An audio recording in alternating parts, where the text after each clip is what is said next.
Today is not just another headline in the endless stream of global conflict.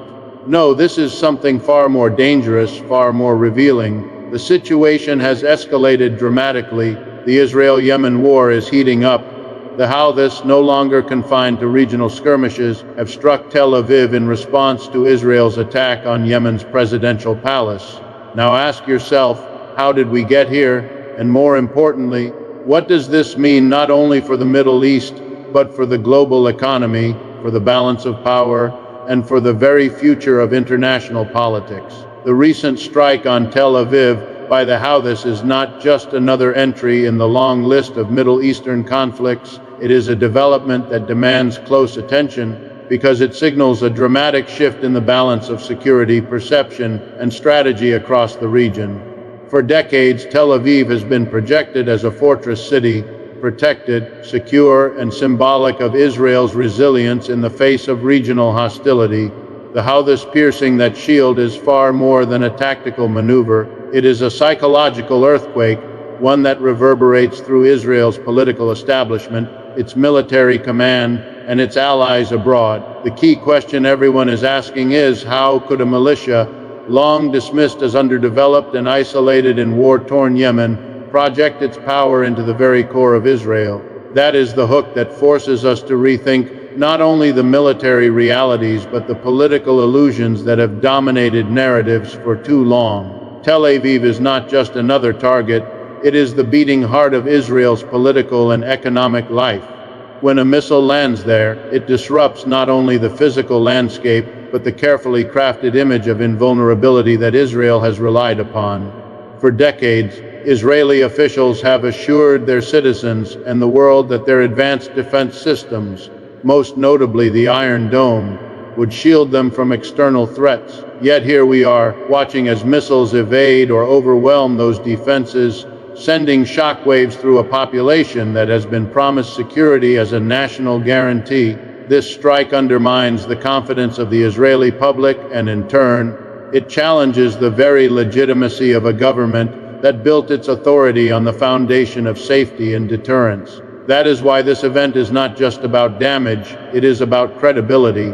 From a geopolitical perspective, the Houthis striking Tel Aviv demonstrates an evolution in asymmetric warfare. Small, decentralized forces have now shown they can bypass the technological superiority of regional superpowers.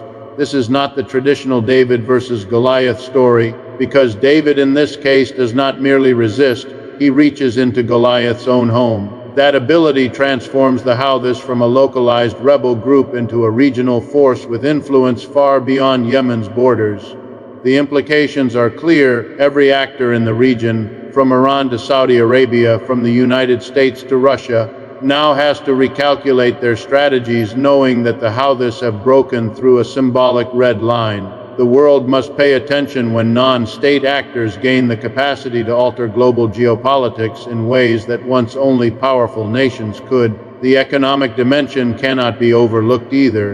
Investors and markets pay close attention to strikes like this. Tel Aviv is not only a political hub but also a financial center. The fear generated by such attacks can ripple into stock markets, weaken investor confidence, and raise the cost of doing business in Israel. Add to that the uncertainty around oil and shipping through the Red Sea, where Houthis already holds strategic choke points, and you have the makings of a crisis that touches everyone, from American consumers at the gas pump to European industries dependent on Middle Eastern trade. What begins as a regional war escalates into a global economic tremor, one that ordinary citizens will feel long before policymakers admit its impact. And here is where the real danger lies. Israel is not used to being struck at its core. In Gaza, in Lebanon, in Syria, conflict has long been framed as happening out there, at the periphery, not in the heart of Tel Aviv. This strike collapses that distinction. The citizens of Israel are no longer watching from a distance. They are now participants, unwilling ones, in a new phase of war where safety can no longer be taken for granted. Governments rise and fall on such shifts in perception, and history tells us that when the public loses faith in its leaders' ability to protect them, political crises follow. What we may be witnessing is not only a military escalation, but the opening act of political instability within Israel itself. For outside powers, especially the United States, this is a nightmare scenario. Washington has built its Middle Eastern strategy on the assumption of Israeli dominance and security. If Tel Aviv is vulnerable, if the Iron Dome is penetrable, if Houthis from war-torn Yemen can shake Israel's sense of control, then the whole edifice of U.S. strategy in the region begins to look fragile. That fragility breeds hesitation, and hesitation invites challenges from rivals, whether that be Iran testing limits, Russia exploiting distractions, or China maneuvering economically while others are consumed by war. What happened in Tel Aviv is not just a local escalation, it is a global signal of changing power. The world must grasp the magnitude of this moment. A missile in Tel Aviv is not simply a missile, it is a declaration that the old order of invincibility is cracking. The question now is whether Israel and its allies will respond with reflection or with more aggression. Because history has shown us again and again, when powerful nations are struck at their heart, they often lash out blindly.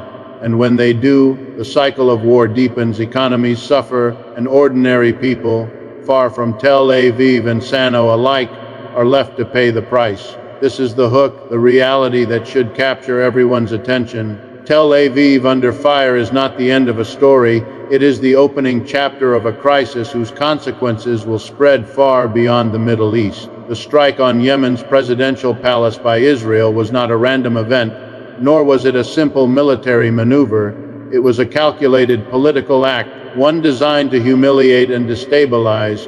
A presidential palace is more than brick and mortar, it is the symbolic seat of sovereignty, a representation of national pride and leadership. By attacking it, Israel sent a message not just to the Houthis, but to the Yemeni people as a whole: your authority is fragile, your leaders cannot protect you, and your sovereignty can be violated at will. But history shows us something important. When powerful nations strike at symbols of identity and governance, they often ignite a reaction far stronger than they expect. That is exactly what happened when the Houthis answered back by striking Tel Aviv. What looked like a show of dominance by Israel instead became the trigger for escalation that may spiral beyond control. Here's the hook: when you strike at leadership, you don't just kill structures or people, you fuel movements, you awaken resistance, and you plant the seeds of retaliation. The Houthis knew they could not leave such an act unanswered. Had they done so, it would have signaled weakness to both their supporters and their enemies. By hitting Tel Aviv, they reversed the narrative. Instead of humiliation, they projected power. Instead of being the wounded party, they became the aggressor capable of inflicting pain on a far stronger opponent. And in doing so, they elevated themselves from a marginalized militia to a force that could no longer be ignored on the regional stage. From a military perspective, striking the palace was meant to disorient Yemeni command structures. Yet paradoxically, it unified them. The Houthis, fragmented at times in their internal politics, suddenly had a rallying point: revenge for the insult to their nation's sovereignty.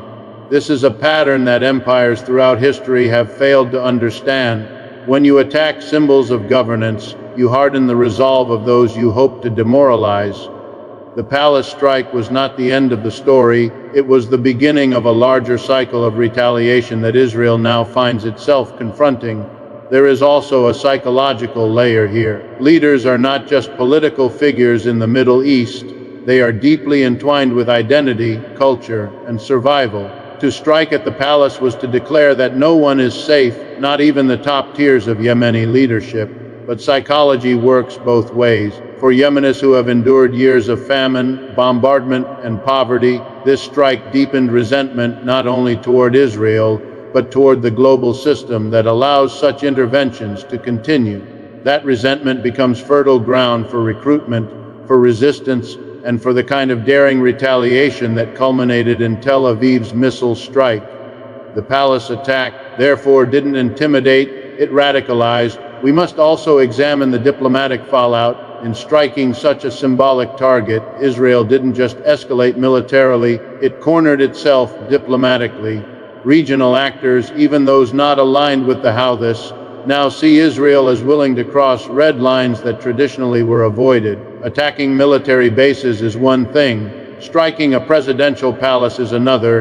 It creates the perception of seeking regime change. That alarms not only Yemen but neighboring states who fear they could one day be next.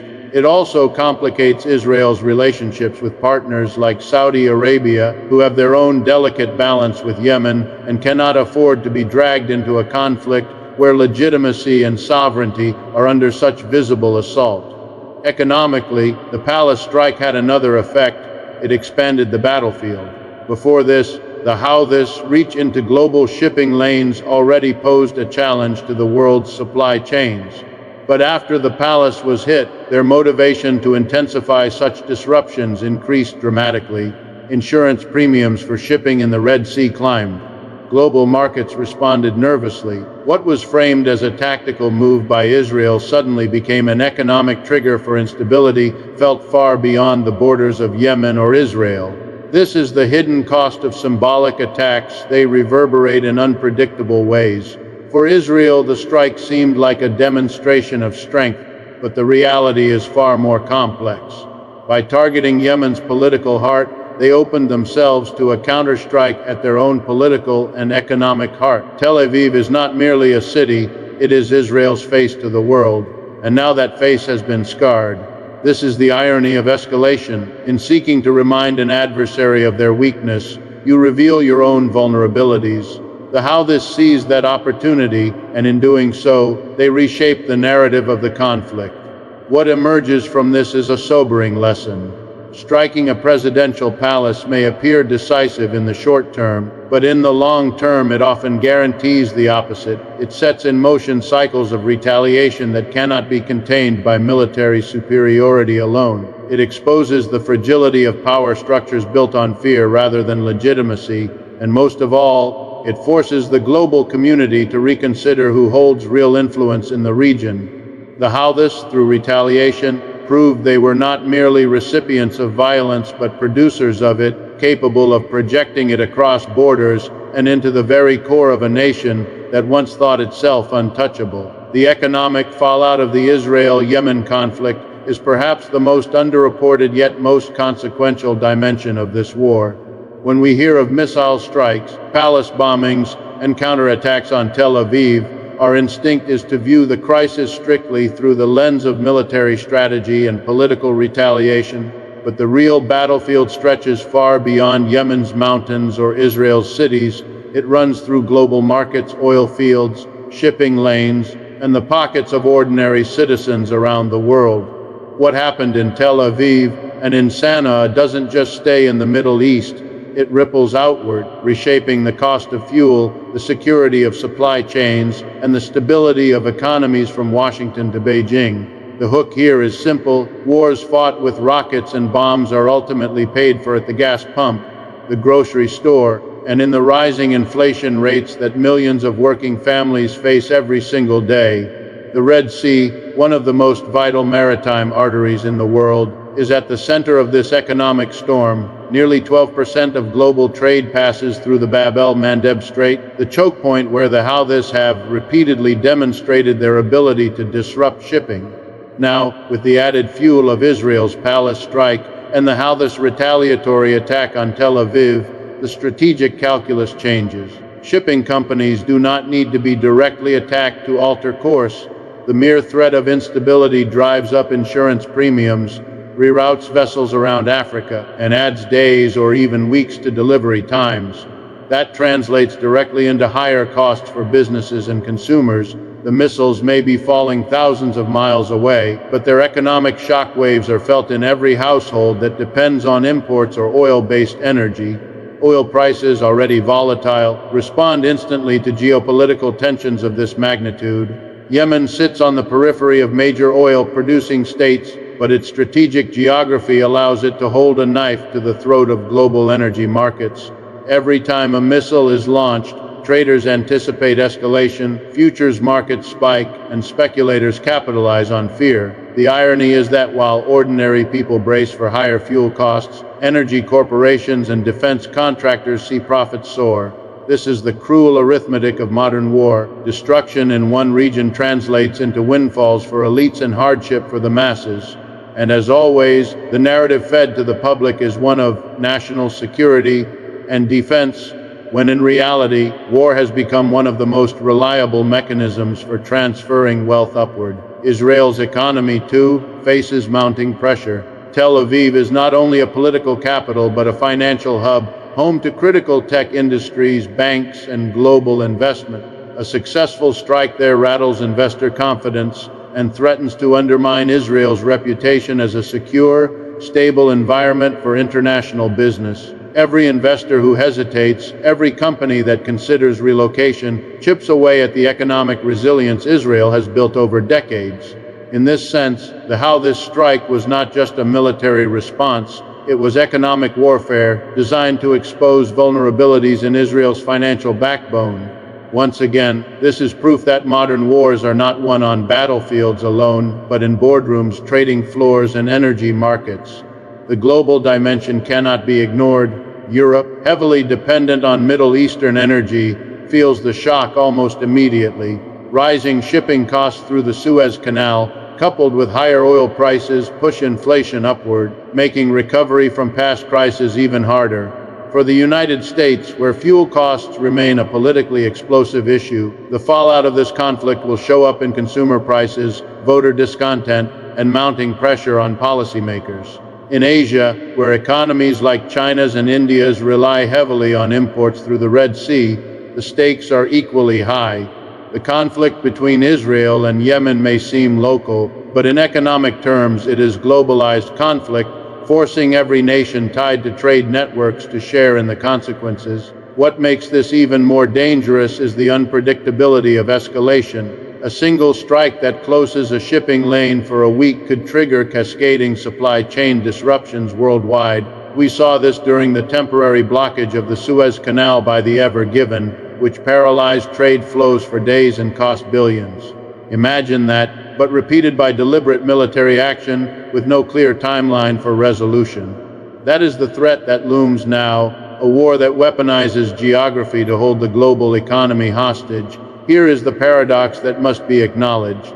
The more Israel strikes at Yemen in an attempt to crush the Houthis, the more incentive the Houthis have to weaponize their control over key maritime routes. The more the conflict escalates, the more the global economy bleeds. And while governments in Washington, Riyadh, or Tel Aviv may frame this as a necessary battle for stability, it is the workers in Europe, Asia, Africa, and the Americas who will ultimately pay for it through rising costs and shrinking wages.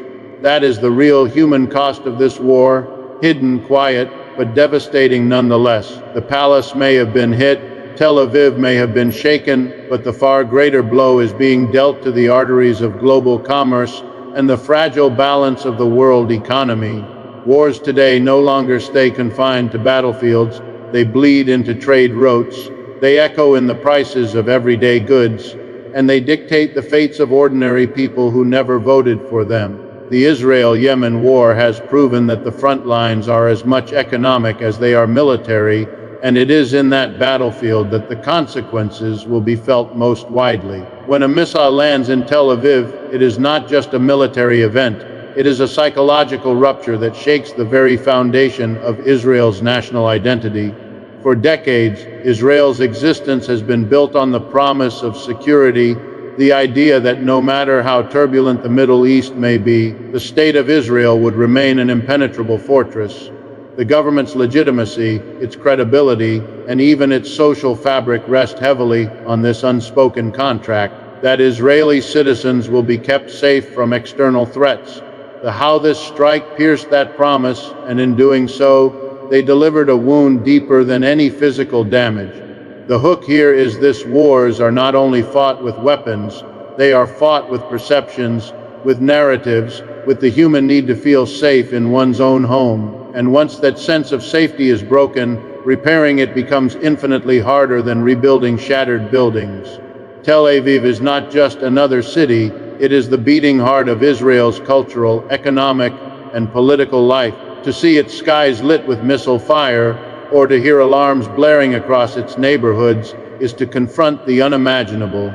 the vulnerability of a nation that has projected strength as its defining characteristic. For ordinary citizens, such moments create a lasting imprint.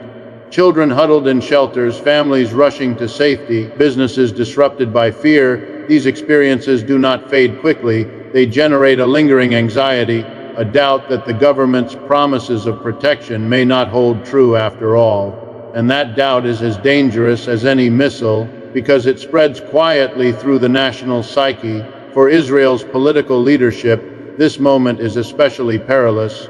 Their entire narrative, both domestically and internationally, is based on deterrence. Israel is supposed to be the regional power that cannot be touched, the state that others fear to provoke because its retaliation would be swift and devastating. But when the Houthis, a group from one of the poorest and most war-torn countries in the Arab world, can project power into Tel Aviv, the deterrence narrative falters. If Tel Aviv can be hit, then Israel is not untouchable. And if Israel is not untouchable, its enemies gain courage, and its allies begin to doubt the reliability of its power. There is also the matter of image on the global stage. Israel has long cultivated the image of being technologically superior, with defense systems like the Iron Dome presented as virtually foolproof. But when missiles slip through, the spectacle of failure is broadcast worldwide. That image undermines not just Israel's sense of safety, but also its strategic partnerships. Countries that rely on Israeli defense technology, countries that have been persuaded of Israel's dominance, now have to question whether the systems they trust are truly as impenetrable as advertised. This isn't just about military weakness. It's about credibility in the international market of defense and security. The psychological blow is compounded by the symbolic choice of Tel Aviv. This isn't a strike on a remote base or a contested border region. This is the heartland. When core cities are hit, the message is unmistakable. No one is safe, not even at the center of power. That is a terrifying prospect for any nation, but especially for Israel, where the promise of secure living spaces has always been a central justification for state policies and actions. The Houthis knew exactly what they were doing. They weren't just firing a missile, they were firing a message. That message was aimed as much at Israeli morale as it was at physical infrastructure. And here lies the deeper danger. Fear transforms societies. It shifts politics, it drives polarization, it empowers hardliners, and it can erode democratic debate. In Israel, a nation already deeply divided internally, the perception of vulnerability can easily push politics toward extremes. Citizens who feel unsafe demand harsher policies, and leaders who feel cornered double down on aggression. Yet history shows us that fear-driven policies rarely produce security. They often produce more conflict, more violence, more instability. By breaking the illusion of safety, the Houthis may have triggered a chain reaction that alters Israel's political trajectory for years to come. This event also serves as a case study in the limits of military superiority.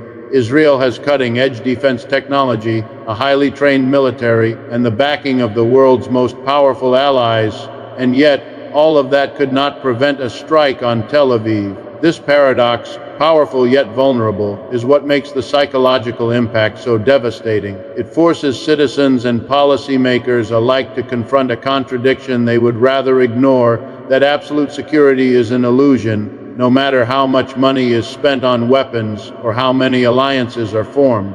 The Houthis reminded Israel and the world of that truth in the most dramatic way possible. What makes this situation even more significant is the ripple effect it creates across the region. If the Houthis can hit Tel Aviv, then others, whether Hezbollah, Hamas, or other actors, are emboldened to believe they can do the same. That possibility magnifies the psychological pressure, turning one strike into a specter of many more to come. And in this way, the Houthis' action achieves more than any conventional battle could, that it injects uncertainty into the very core of Israel's sense of safety. And in geopolitics, uncertainty is often more destabilizing than outright defeat. Washington's unshakable support for Israel has long been presented as a cornerstone of U.S. foreign policy in the Middle East, but the unfolding Israel-Yemen confrontation shows just how fragile and counterproductive that stance has become. For years, American policymakers assumed that the Houthis were an isolated, under-resourced movement with limited influence beyond Yemen's borders. They were often dismissed in Washington as a nuisance rather than a real strategic threat. Yet, with the strike on Tel Aviv, the Houthis have revealed themselves to be more than a marginal force. They are now a regional actor with the ability to disrupt not only Israel's security, but the broader stability of U.S. strategy in the Middle East. And here lies the hook: every time Washington bets blindly on force, dismisses grassroots resistance, or ignores the grievances of poorer nations, it ends up creating the very threats it thought it could suppress.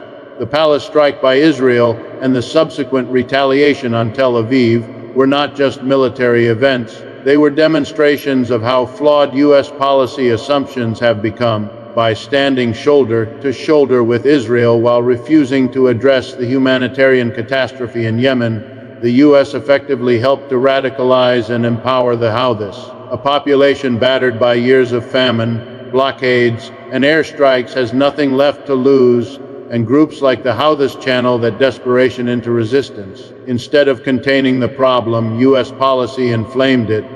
What Washington thought would remain a localized conflict has now spilled over into the heart of its closest ally, undermining the very security architecture it has spent decades building.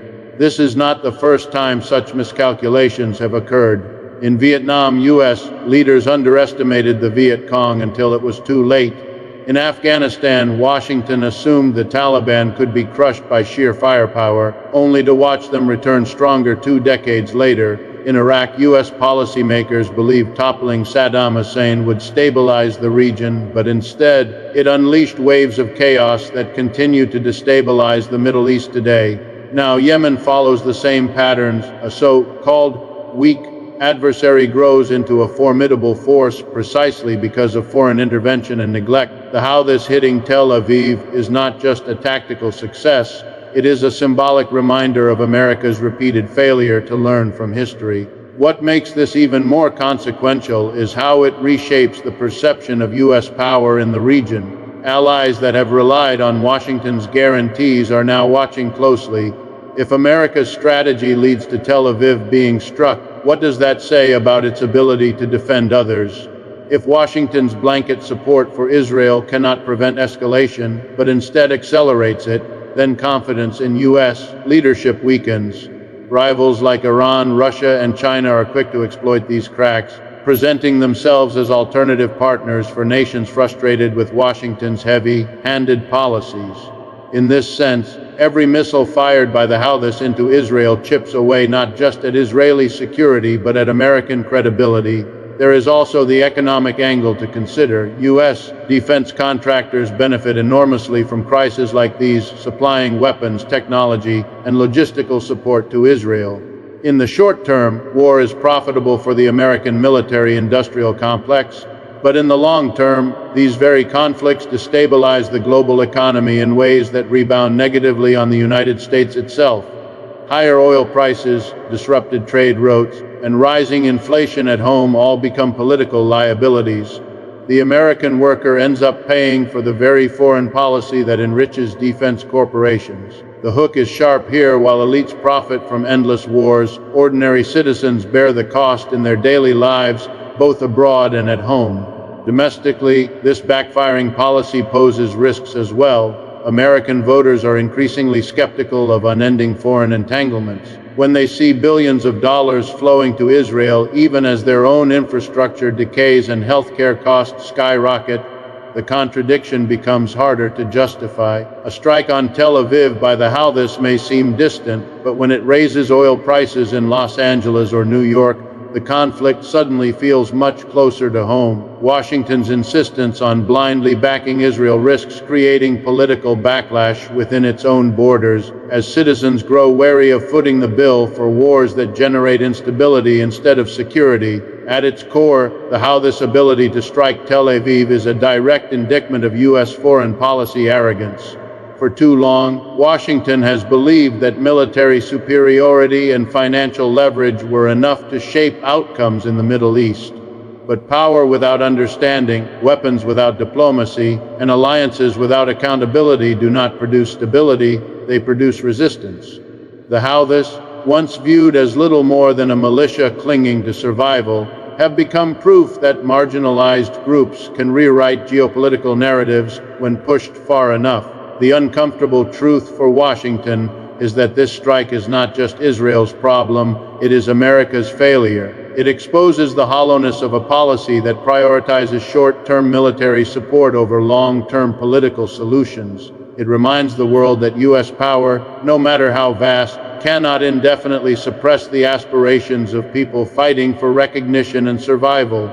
And it leaves Washington facing a dilemma: double down on the same failing strategies, or finally acknowledge that true stability requires dialogue, compromise, and a willingness to confront the root causes of conflict rather than merely its symptoms. When we talk about the so-called global order, what we are really referring to is a system of power, an architecture built after World War II that was designed to concentrate decision-making in the hands of a few dominant nations while presenting the illusion of fairness and balance. The conflict between Israel and Yemen, and the fact that Houthis are now striking Tel Aviv itself, is not an isolated flare-up. It is a signal that the framework of this old order is breaking apart, and it is doing so in ways that even the architects of that order never anticipated. Here we see, in dramatic fashion, how military dominance and alliances once thought unshakable are proving incapable of containing the ambitions and resolve of actors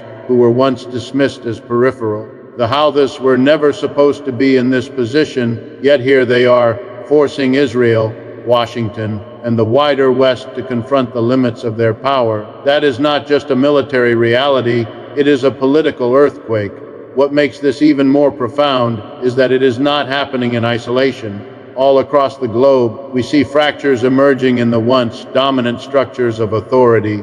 Russia and China openly challenge U.S. hegemony, regional alliances realign in the Middle East, Africa pushes back against centuries of exploitation, and Latin America experiments with new forms of independence. The Houthis striking Tel Aviv is one chapter in a larger book being written about a shifting balance of power. Every missile that lands on Israeli soil is not just a tactical victory for a militia, it is a symbolic statement that the old rules, the rules written by empires, are no longer universally accepted. That symbolism is powerful, and it reverberates far beyond the battlefield.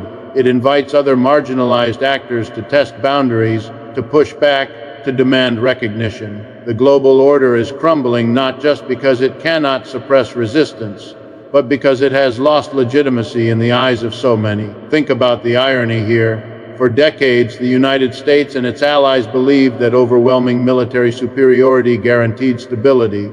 Aircraft carriers, nuclear weapons, intelligence networks, all designed to project unchallenged dominance. Yet in Yemen, one of the poorest countries in the Arab world, a movement that grew out of resistance and desperation has pierced through the armor of that system. This is not simply a tactical failure, it is a philosophical one. The very idea that power can be enforced indefinitely through force is being exposed as flawed. And when philosophy collapses, when belief in the inevitability of empire collapses, that is when change accelerates. The Houthis strike on Tel Aviv embodies that collapse. It says no empire, no matter how advanced, can guarantee security against people who refuse to submit. That message resonates not just in the Middle East, but in every region where resistance simmers. Here's the hook that should concern policymakers. Once the illusion of absolute security shatters, it cannot be restored. Israel was built on the promise of being a safe haven, an impregnable fortress for its people. The United States projects itself as the ultimate guarantor of that security. But when Tel Aviv is hit, when ordinary Israelis see that the fortress can be breached, the political and social consequences are enormous. Fear grows, trust erodes, questions multiply, and those questions don't stop at Israel's borders. They reach Washington, London, Brussels. If a movement like the Houthis can challenge the system so effectively, what does that say about the sustainability of the global order built on power projection? What does it say to others who may be calculating their own resistance? the cracks widen, and every new blow deepens them. And let's not forget the economics of all this: global trade, finance, investment. All of these depend on a predictable order. Investors need to believe the rules are stable, that the powerful are in control. When events like this occur, when missiles fly